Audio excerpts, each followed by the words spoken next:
So good morning, welcome back to my channel. So ನಮ್ಮ ಮನೆ ಗೃಹ ಪ್ರವೇಶಕ್ಕೆ ಇನ್ನು 2 ದಿನ ಬಾಕಿ ಇದೆ. ಸೊ ಇವಾಗ ನಾವು ಬೆಳಿಗ್ಗೆ ಎದ್ದು ತಿಂಡಿ ತಿಂದು ಸೈಟ್ ಹತ್ರ ಹೊಸ ಮನೆ ಹತ್ರ ಹೋಗಬೇಕಾಗಿದೆ. ಹೊಸ ಸೈಟ್ ಹತ್ರ ಹೇಳಿ ಒಂದು ವರ್ಷದಿಂದ ಹ್ಯಾಬಿಟ್ ಆಗೋಗಿದೆ. ಹೊಸ ಮನೆ ಅಂತ ಇನ್ಮೇಲೆ ಅಭ್ಯಾಸ ಮಾಡ್ಕೋಬೇಕು. ಸೊ ಇನ್ನು 2 ದಿನದಲ್ಲಿ ಗೃಹ ಪ್ರವೇಶ ಇದೆಯಲ್ಲ, ಸೊ ನೆನ್ನೆ ರಿಟರ್ನ್ ಗಿಫ್ಟ್ಸ್ ಏನೇನು ಪ್ಯಾಕ್ ಮಾಡಿದ್ವಿ, ಮತ್ತೆ ಕೆಲವು ಐಟಮ್ಸ್ಗಳಿದೆ. ನಾವು ದೇವ್ರ ಫೋಟೋ, ಗಣಪತಿ ವಿಗ್ರಹ ಅದೆಲ್ಲ ತೊಗೊಂಡು ಬಂದಿದ್ವಿ. ಸೊ ಅದೆಲ್ಲ ಹೋಗಿ ಹೊಸ ಮನೇಲಿ ಇಟ್ಟು ಬಂದರೆ ಮತ್ತೆ ನಾಳೆ 2 ದಿನ ಮತ್ತೆ ಪ್ರಾಬ್ಲಮ್ ಆಗೋದಿಲ್ಲ. ಇಲ್ಲ ಅಂತಂದರೆ ಓಡಾಡ್ತಾನೆ ಇರಬೇಕಾಗುತ್ತೆ. ಸೊ ಸುಮಾರು ಐಟಮ್ಸ್ ಇದೆ, ತಗೊಂಡು ಹೋಗಿ ಅಲ್ಲಿ ಇಟ್ಟು ಬಂದ್ಬಿಟ್ರೆ ಮತ್ತೆ ನಾಳೆ ನಮಗೆ ಹರಿಬರಿ ಆಗೋದಿಲ್ಲ ಅಂತ ಹೇಳಿ ಇವತ್ತೇ ಹೋಗಿ ಎಲ್ಲ ಇಟ್ಟು ಬರಕ್ಕೆ ಹೋಗ್ತಾ ಇದ್ದೀವಿ. ಸೊ ಅದೆಲ್ಲ ಇಟ್ಟು ಬಂದು ಅದಾದ್ಮೇಲೆ ಮನೇಲೆ ಇನ್ನೂ ಸುಮಾರು ಕೆಲಸಗಳಿದೆ. ಕೆಲವು ಪ್ಯಾಕಿಂಗ್ ಎಲ್ಲ ಇದೆ. ಮತ್ತೆ ಪುರೋಹಿತರು ಒಂದು ಲಿಸ್ಟ್ ಕೊಟ್ಟಿದ್ದಾರೆ. ಆ ಲಿಸ್ಟಲ್ಲಿ ಇರೋದೆಲ್ಲ ತೊಗೊಂಡ್ಬರ್ಬೇಕು, ಅದನ್ನೆಲ್ಲ ಪ್ಯಾಕಿಂಗ್ ಮಾಡಬೇಕು, ಹಣ್ಣೆಲ್ಲ ತರಬೇಕು. ಎಲ್ಲ ನಾಳೆಗೆ ಇಟ್ಕೊಂಡ್ರೆ ಕಷ್ಟ ಆಗ್ಬಿಡತ್ತೆ ಅಂತ ಹೇಳಿ ಇವತ್ತೇ ಎಷ್ಟು ಕೆಲಸ ಆಗುತ್ತೆ ಅಷ್ಟು ಕೆಲಸನೂ ಇವತ್ತೇ ಮುಗಿಸ್ಬಿಡೋಣ ಅಂತ ನೋಡ್ತಾ ಇದ್ದೀವಿ. ಇಷ್ಟು ದಿನ ಮನೆ ಕಟ್ಸೋದು ಒಂದು ಫೇಸ್ ಆಯಿತು, ಅದಕ್ಕೆ ಓಡಾಡಿ ಎಲ್ಲ ಮಾಡಿ ಎಲ್ಲ ಆಯಿತು. ಈಗ ಗೃಹ ಪ್ರವೇಶಕ್ಕೆ ಅದಕ್ಕಿಂತ ಜಾಸ್ತಿ ಟೆನ್ಷನ್ ಆಗ್ತಾ ಇದೆ. ಎಲ್ಲ ಕರೆಕ್ಟಾಗಿ ಆಗಬೇಕು, ಓಡಾಡಿ ನೋಡಿ ಮಾಡಿ ಎಲ್ಲ. ಆ್ಯಂಡ್ ಮಳೆ ಬೇರೆ ಬರೋ ಥರ ಇದೆ, ಅದು ಬೇರೆ ಒಂದು ಭಯ ಇದೆ. ಸೊ ಅದೆಲ್ಲ ಏನು ಮಳೆ ಬರ್ದಿರ್ಲಪ್ಪ ಅಂತಲೇ ಬೇಡ್ಕೋಬೇಕು, ಬಿಕಾಸ್ ಮಳೆಗಿಳೆ ಬಂದ್ಬಿಟ್ರೆ ಸ್ವಲ್ಪ ಪ್ರಾಬ್ಲಮ್ ಆಗುತ್ತೆ. ಸೊ ನೋಡೋಣ ಹೇಗೇಗಾಗತ್ತೆ ಅಂತ. ಸೊ ಬನ್ನಿ ನೋಡೋಣ ಇವತ್ತಿನ ದಿವಸ ನಮ್ದು ಹೇಗೆ ಹೋಗುತ್ತೆ, ಏನೇನು ಕೆಲಸಗಳು ನಡೆಯುತ್ತೆ ಅಂತೆಲ್ಲ ನಿಮ್ಮ ಜೊತೆ ನಾನು ಶೇರ್ ಮಾಡ್ತೀನಿ. ನೋಡಿ ಇದೆ ನಾವು ನೆನ್ನೆ ರಿಟರ್ನ್ ಗಿಫ್ಟ್ಸ್ ಏನೇನು ಪ್ಯಾಕ್ ಮಾಡಿದ್ವಿ ಅದೊಂದು 3 ಡಬ್ಬ, ಅದಾದಮೇಲೆ ವಿಗ್ರಹಗಳು ಮತ್ತು ಅಡಿಕೆ ಪಟ್ಟೆ. ಅವತ್ತಿನ ದಿನ ರಾತ್ರಿ ಊಟ ಮಾಡೋದಕ್ಕೆ ಕೆಲವು ಐಟಮ್ಸು, ಮತ್ತು ಇನ್ನು ಚಿಕ್ಕ ಚಿಕ್ಕ ಐಟಮ್ಸು ಸೂಟ್ ಕೇಸಲ್ಲಿ ಏನಿದೆ ಅಂತಂದರೆ ನಾವು ನೆಕ್ಸ್ಟ್ ದಿನ ಹಾಕ್ಕೋಬೇಕಾಗಿರೋ ಬಟ್ಟೆಗಳು, ಕೆಲವು ಬೆಳ್ಳಿ ಸಾಮಾನುಗಳು ಎಲ್ಲ ತೊಗೊಂಡು ಹೋಗ್ತಾ ಇದ್ದೀವಿ. ಆ್ಯಕ್ಚುಲಿ ನಾವು ಪೋರ್ಟರ್ ಮಾಡೋಣ ಅಂತ ಅಂದ್ಕೊಂಡ್ವಿ. ಸರಿ ಬೇಡ, 2 ಕಾರಲ್ಲಿ ಹೋಗಿ ಬಂದುಬಿಟ್ರೆ ಆಗೋಗುತ್ತೆ, ಅಷ್ಟೇನಿರಲ್ಲ ಅಂತ ಅಂದ್ಕೊಂಡು ಎಲ್ಲ ಏನೇನು ಪ್ಯಾಕ್ ಮಾಡಿದ್ದೀವಿ ಅದೆಲ್ಲ ಕಾರಿಗೆ ತುಂಬಿಸ್ತಾ ಇದ್ದೀವಿ. ರಿಟರ್ನ್ ಗಿಫ್ಟ್ಸ್ ನಾವೇನು ಪ್ಯಾಕ್ ಮಾಡಿದ್ವಿ ಆ್ಯಕ್ಚುಲಿ 3 ಡಬ್ಬದಲ್ಲೇ ಬಂದಿದ್ದದು. ಆಮೇಲೆ ಪ್ಯಾಕ್ ಮಾಡಿ ಕವರೆಲ್ಲ ಹಾಕಿ ಪ್ಯಾಕ್ ಮಾಡಿದ್ಮೇಲೆ ಎಲ್ಲ ಅದರೊಳಗಡೆ ಹಿಡಿಸ್ಲಿಲ್ಲ, ಇನ್ನೂ ಸಪ್ರೇಟಾಗಿ ಎಕ್ಸ್ಟ್ರಾ ಹಾಗೆ ಇಟ್ಟಿದ್ವಿ ಸೈಡಲ್ಲಿ. ಒಂದು 10 ಡಬ್ಬಗಳು ದೊಡ್ಡ ಕಾರ್ಟನ್ ಬಾಕ್ಸಲ್ಲಿ ಹಿಡಿಸ್ಲೇ ಇಲ್ಲ. ಅದನ್ನು ಹಾಗೆ ಕಾರಲ್ಲಿ ಹಾಗೆ ತುಂಬ್ಕೊಂಡು ಹೋಗ್ಬೋದು, ಅಲ್ಲಿ ಹೋಗಿ ಇಟ್ಬಿಟ್ರೆ ಕೊಡೋದಕ್ಕೆ ಈಸಿ ಆಗುತ್ತೆ ಅಂತ ಹಾಗೆ ಇಟ್ಕೊಳ್ತಾ ಇದ್ದೀವಿ. ಈ ದಿವಸಕ್ಕೋಸ್ಕರ ಎಷ್ಟು ದಿನದಿಂದ ಕಾಯ್ತಾ ಇದ್ವಿ ಅಂದರೆ ಗೃಹ ಪ್ರವೇಶದ ದಿನಕ್ಕೋಸ್ಕರ ಎಷ್ಟೊಂದು ದಿವಸದಿಂದ ಕಾಯ್ತಾ ಇದ್ವಿ. ಚೆನ್ನಾಗಿ ಮಾಡಬೇಕು ಅಂತ ಏನೇನೋ ಪ್ಲ್ಯಾನ್ಸ್ ಇದೆ, ನೋಡೋಣ ಅದೇ ಪ್ಲ್ಯಾನ್ಸ್ ರೀತಿ ಆಗುತ್ತೋ ಇಲ್ವೋ ಗೊತ್ತಿಲ್ಲ. ಆಗಲಿ ಅಂತಲೇ ನಾನು ಬೇಡ್ಕೋತೀನಿ. ಆ್ಯಕ್ಚುಲಿ ನಾವು ಆರ್ಗನೈಸ್ ಮಾಡ್ತಿರೋ ಫಸ್ಟ್ ಆ್ಯಂಡ್ ಬಿಗ್ಗೆಸ್ಟ್ ಫಂಕ್ಷನ್ ಇದು. ಸೊ ಹೋಪ್ ಎಲ್ಲ ಚೆನ್ನಾಗಿ ನಡೆಯುತ್ತೆ ಅಂತ. ಆ್ಯಂಡ್ ಗೆಸ್ಟ್ಸ್ ಆಗಲಿ ಅಥವಾ ರಿಲೇಟಿವ್ಸ್ ಆಗಲಿ ಯಾರನ್ನೂ ನಾವು ಮನೆಗೆ ಹೋಗಿ ಇನ್ವೈಟ್ ಮಾಡಲಿಲ್ಲ, ಅಷ್ಟು ಟೈಮ್ ಕೂಡ ಇರಲಿಲ್ಲ.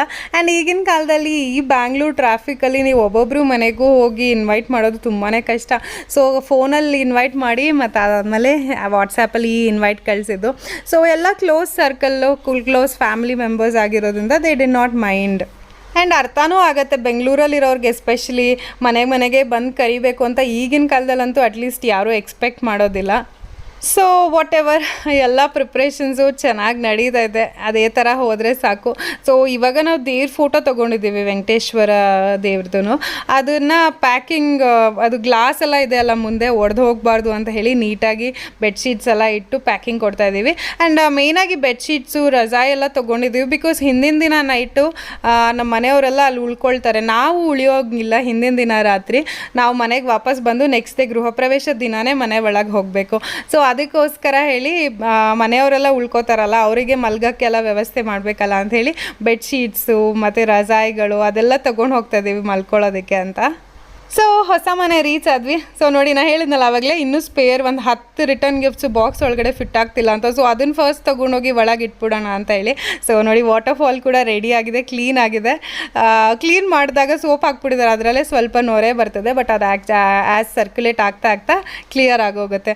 ಸೊ ಇವಾಗ ತಂದಿರೋ ಐಟಮ್ಸ್ ಎಲ್ಲ ತೊಗೊಂಡೋಗಿ ಎಲ್ಲೆಲ್ಲಿ ಇಡಬೇಕು ಅಲ್ಲೆಲ್ಲ ಇಡ್ತಾ ಇದ್ದಾರೆ. ಅಮ್ಮ ಅಂತೂ ರಿಟರ್ನ್ ಗಿಫ್ಟ್ಸು ಅವ್ರು ಯಾವ ರೂಮಲ್ಲಿ ಅರಿಶಿನ ಕುಂಕುಮ ಕೊಡ್ತಾರೋ ಅಲ್ಲೆಲ್ಲ ವಾರ್ಡ್ರೋಬ್ ಒಳಗಡೆ ಜೋಡಿಸ್ಕೊಂಡ್ಬಿಡ್ತಾ ಇದ್ದಾರೆ, ಸೊ ದಟ್ ಕೊಡೋದಕ್ಕೆ ಈಸಿ ಆಗುತ್ತೆ ಅಂತ ಹೇಳಿ.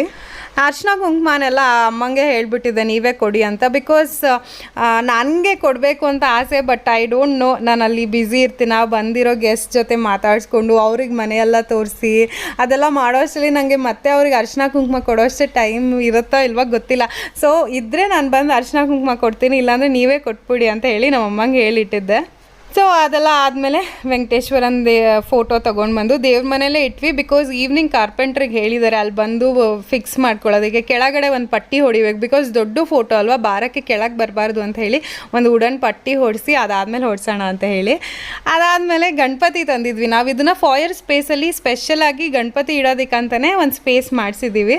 ಸೊ ಅಲ್ಲಿ ಇಡೋದಕ್ಕಂತಲೇ ಬ್ರಾಸ್ದು ತೊಗೊಂಡು ಬಂದ್ವಿ. ಇದನ್ನು ತೊಗೊಂಬರೋಕ್ಕೆ ನಾವು ಚಿಕ್ಕಪೇಟೆ ಎಲ್ಲ ಅಲ್ದಿದ್ದೀವಿ. ಆ್ಯಕ್ಚುಲಿ ನಾವು ಮನೆ ಕಟ್ಟೋದಕ್ಕೆ ಅಂತ ಲಾಸ್ಟಲ್ಲಿ ಚಿಕ್ಕಪೇಟೆ ತುಂಬ ಅಲ್ದಾಡಿದ್ದೀವಿ.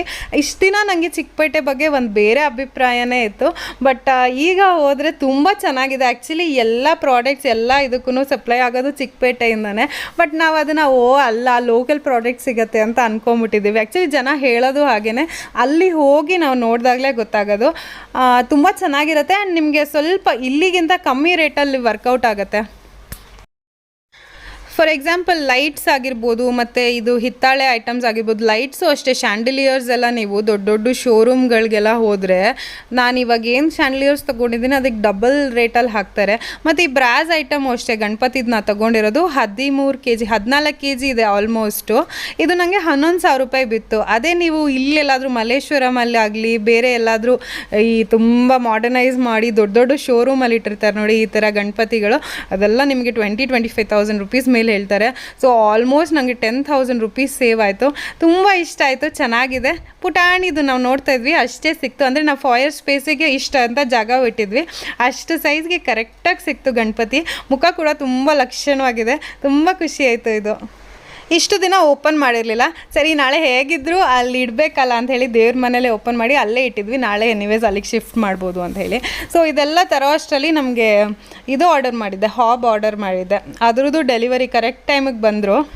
ಅವರು ಅದನ್ನೆಲ್ಲ ಬಂದು ಅದ್ರದ್ದು ಇನ್ಸ್ಟಾಲೇಷನ್ ಇರುತ್ತಂತೆ. ಇಷ್ಟು ದಿನ ನನಗೆ ಗ್ಯಾಸ್ ಸ್ಟವ್ ಹಾಬ್ ಇನ್ಸ್ಟಾಲೇಷನ್ ಇರುತ್ತೆ ಅಂತ ನಂಗೆ ಗೊತ್ತಿರಲಿಲ್ಲ. ನೆನ್ನೆ ದಿವಸ ಚಿಮ್ನಿ ಅವ್ರು ಬಂದು ಎಲ್ಲ ಇನ್ಸ್ಟಾಲ್ ಮಾಡಿ ಹೋದರು. ಫೇಬರ್ದೇ 2 ಹಾಬ್ ಆ್ಯಂಡ್ ಚಿಮ್ನಿ 2 ಫೇಬರ್ದೇ ತೊಗೊಂಡ್ವಿ. ಚೆನ್ನಾಗಿರುತ್ತೆ ಅಂತ ಹೇಳಿದ್ರು, best quality and cooking wise ಎಲ್ಲ ತುಂಬ ಚೆನ್ನಾಗಿರುತ್ತೆ ಅಂತಂದರು. ಇಷ್ಟು ದಿನ ನಾನು ಪ್ರೆಸ್ಟೀಜ್ ಯೂಸ್ ಮಾಡಿದ್ದೆ, ಈಗ ಫೇಬರಿಗೆ ಶಿಫ್ಟ್ ಆಗಿದ್ದೀನಿ. ಅದಲ್ಲದೆ ನೆನ್ನೆನೇ ಮೈಕ್ರೋವೇವ್ ಕೂಡ ಬಂತು, ಅದನ್ನು ತೊಗೊಂಡು ಬಂದು ಅಲ್ಲೇ ಇಡಿಸ್ಬಿಟ್ಟಿದ್ದೀವಿ. ಸೊ ಬಿಫೋರ್ ಮನೆ ಹೋಗೋಕ್ಕೆ ಮುಂಚೆ ಎಲ್ಲ ಆಲ್ಮೋಸ್ಟ್ ರೆಡಿ ಮಾಡಿಬಿಟ್ಟಿದ್ವಿ. ಅದಾದಮೇಲೆ ಈಗ ಮನೆಗೆ ಬಂದು ಪುರೋಹಿತರು ಕೆಲವು ಸಾಮಾನುಗಳು ಹೇಳಿದರು, ಗೃಹ ಪ್ರವೇಶ ಟೈಮಲ್ಲಿ ತೊಗೊಂಡು ಹೋಗಬೇಕು. ಧಾನ್ಯಗಳು, ಬೆಲ್ಲ, ಅಕ್ಕಿ, ಕೊಬ್ಬರಿ ಅಂತೆಲ್ಲ ಏನೇನೋ ಒಂದು ಲಿಸ್ಟ್ ಕೊಟ್ಟಿದ್ರು. ಅದೆಲ್ಲ ಚಿಕ್ಕ ಕವರಲ್ಲಿ ಪ್ಯಾಕ್ ಮಾಡ್ಕೊಂಡು ಬನ್ನಿ, ಅಲ್ಲಿ ಬಂದು ಬಟ್ಲಿಗೆ ಹಾಕ್ಕೊಂಡ್ರಾಯ್ತು ಅಂತ ಹೇಳಿದರು.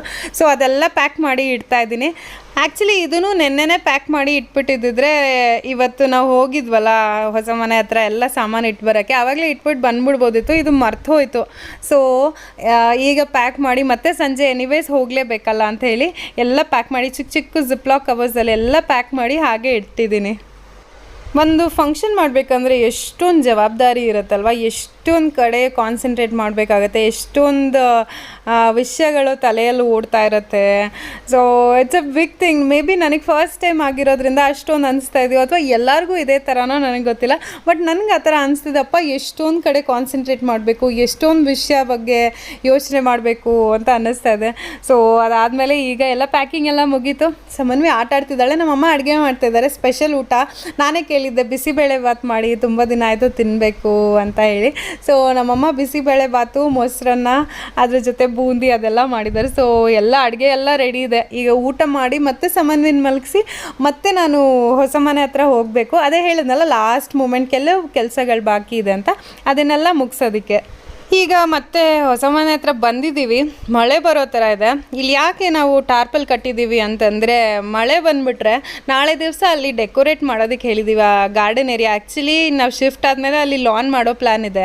ಅದಕ್ಕೆ ಮುಂಚೆ ಅಲ್ಲಿ ಮಳೆ ಬಂದುಬಿಟ್ರೆ ಗಲೀಜಾಗಿಬಿಡುತ್ತೆ, ಡೆಕೋರೇಷನ್ ಎಲ್ಲ ಮಾಡೋಕ್ಕಾಗಲ್ಲ ಅಂತ ಹೇಳಿ ಟಾರ್ಪಲ್ ಮುಚ್ಚಿದ್ದೀವಿ. ಸೊ ದಟ್ ಮಳೆ ನೀರು ಬಂದರೂ ನೀರು ಒಳಗೆ ಬರೋಲ್ಲ, ಸೊ ದಟ್ ಡೆಕೋರೇಷನ್ಗೆಲ್ಲ ಈಸಿ ಆಗಿರುತ್ತೆ ಅಂತ ಹೇಳಿ. ಸೊ ಇಲ್ಲಿ ವೆಂಕಟೇಶ್ವರಂದು ಫೋಟೋ ಕೂಡ ಫಿಟ್ ಆಯಿತು. ಸೊ ದೇವ್ರ ಮನೆಗೆ ಖಾಲಿ ಇಲ್ಲ. ಸೊ ನೆಕ್ಸ್ಟ್ ನಾಳೆ ದಿವಸ ಬಂದಾಗ ಮಿಕ್ಕಿದೆಲ್ಲ ಪುರೋಹಿತರು ಮಾಡ್ಕೋತಾರೆ. ಸೊ ಅಷ್ಟೇ. ಇವತ್ತಿನ ವಿಡಿಯೋನಲ್ಲಿ ಇಷ್ಟೇ ಇದೆ. ನಾಳಿನ ವಿಡಿಯೋ ತುಂಬ ಚೆನ್ನಾಗಿರುತ್ತೆ. ನಾಳೆ ನಾವು ಏನೇನು ಮಾಡಿದ್ವಿ, ಮನೇಲಿ ಏನೇನು ಶಾಸ್ತ್ರಗಳು ಮಾಡಿದ್ರು ಎಲ್ಲ ನಿಮ್ಮ ಜೊತೆ ಶೇರ್ ಮಾಡ್ತೀನಿ. ಸೊ ಅಂಟಿಲ್ ದೆನ್ ನನ್ನ ನೆಕ್ಸ್ಟ್ ವೀಡಿಯೋಗೋಸ್ಕರ ಕಾಯ್ತಾಯಿರಿ, ನನ್ನ ಹಳೆ ವೀಡಿಯೋಸ್ ನೋಡ್ತಾಯಿರಿ. ಓಕೆ, ವಿಡಿಯೋ ನಾನು ಇಲ್ಲೇ ಎಂಡ್ ಮಾಡ್ತಾಯಿದ್ದೀನಿ. ಓಕೆ, ಟೇಕ್ ಕೇರ್, ಬಾಯ್.